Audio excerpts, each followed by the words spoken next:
back, guys. Another day done. Again, obviously, did a lot of painting. Good day. Hot, humid. Had a little bit of rain. Looks like it's about to rain again. That's the anchor ball. You have to put up shapes depending on what your vessel's doing. That way, during the day, other vessels can identify, for example, we have an anchor ball, a black round shape. Shows at a distance that we're an anchor. And at night, there are lights, light configurations that relay information. But I thought I'd show you some of our life-saving equipment. I'm up here on the bow. So this is a diagram on how to launch a life raft. It coincides with this life raft here, up on the bow. From the stern, on this ship, we have 6 additional life rafts, right? I'm going to talk about the hydrostatic release in a second. The ones on the stern can hold 16 people. The one here on the bow holds 10. The one on the bow is just in case you get trapped up on the bow and the ship is sinking, you can't get to the back of the ship. And they all have these hydrostatic releases. And what this is the hydrostatic release. See how it's got the little bit of line that's attached there? And what that'll do is once the ship goes underwater to a certain amount, it will automatically release. It'll pull that, and this will open up and inflate the life raft. And the nice thing is let's say everybody is on the stern, right? And everybody's in a life raft back there. There's not even 20 people in this ship. Probably all fit into one. But I'll have to count how many people are on here. Maybe we would need 2. But there are supplies and things of that nature. And all the life rafts will pop up, start floating on the surface, and you can tie them together to create a bigger target for when search and rescue are looking for you. The bigger the target, the easier you can see from the sky, right? Now there are other devices that'll help pinpoint you. EPIRB, you have flares and sort of things that you can use if you see a ship, see a plane. You don't want to just start popping them off because nobody will be around to see it, right? But you lash or tie these rafts together to create a bigger item for them to see.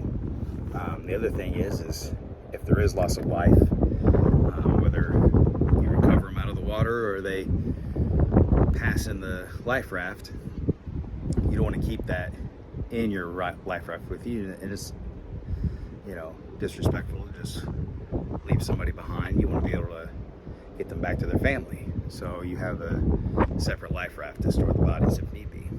As morbid as that sounds, sometimes that's what you have to do. There's different techniques to getting into a life raft or riding a life. If it's upside down, you get on the leeward side of it, so the wind will push it. You put your feet on the bottom, grab it, and use your weight to pull it to right side up. If somebody can't get in, you can grab them. Let's say somebody's over here, I'm in the water, somebody's here. You dunk them 3-4 times. Use that water displacement and their weight to help, a couple 120-pound people can pull up a 300-pound person using that method. You dunk them, and the buoyancy will pop them into the raft.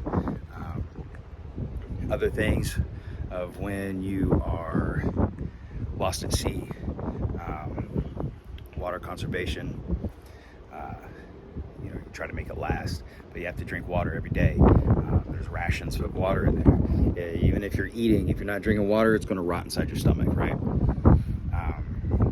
Can't drink drink salt water. You know, you want to collect everybody's knives or anything that can be used as a weapon. One, you don't want to accidentally puncturing the life raft. Two, what if somebody says, hey, no, I want your water? No. You know, so everybody's got to turn that in. There's designated people on who's in charge, navigation officer, you know, there's all these duties, you know, in an abandoned ship. Well, in any scenario, man overboard, fire, we all have duties that we have to do in case something happens. They call it a station bill, bunk card, and it's based off your rank and your position, and it'll tell you what you do. Like for example, if there's a fire or a fire drill, it says where I go and what I do. You know, I go to the emergency gear locker and I don my firefighting gear, and there's other groups and other people with designated duties that grab things like, you know, they'll be out there rolling out fire hoses and getting that set up while I'm putting that stuff on, so when I get there it's ready to go. There'll be someone there to help me put on my stuff, someone there to help me put on my SCBA. So we have these drills every month, and anytime you change out more than 25% of your crew, that way everybody becomes second nature. These things are important. You know, people can and have died. You know, as safe as it is, luckily American ships don't have as bad of luck, and maybe, you know, some sailors are superstitious and say that I shouldn't talk about these things while on a ship, but it's bad luck to be superstitious. So yeah, that's kind of the life raft. Maybe in another video I'll show you our free fall lifeboat. It's just an enclosed lifeboat. It sits at like a 45-degree angle up off the third deck. You're probably talking maybe 60 feet in the air above the water at least. All depends on the draft of the ship, how far it's sitting into the water. But you get in there, you know, like in that example, you know, I have to put in the drain plug and release the gripes, and you know, I have certain duties that I would do when I get up there while other people are doing their duties. You know, like one guy, his duty is to bring water in a blanket. You know, these things. But we all have to know our duties, and we all have to be proficient in them. You know, because you don't want to be sitting there going, oh, what do I do? You know, oh, am I the one that's supposed to dress out? Now, in that example, there's seconds or alternates or whatever you want to call it. So like if I was trapped or I was hurt and couldn't perform my duties, there's somebody there that would take my place. So all these things, that's the anchor. Just hit aside the ship there.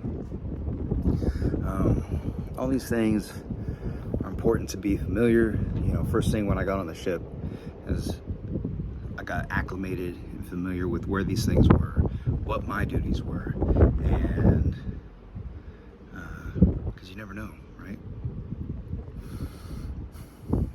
But yeah, it's a nice evening now. Cool breeze, gloomy skies. But video's running a little long, so I'll leave it at that. Fair weather and following seas.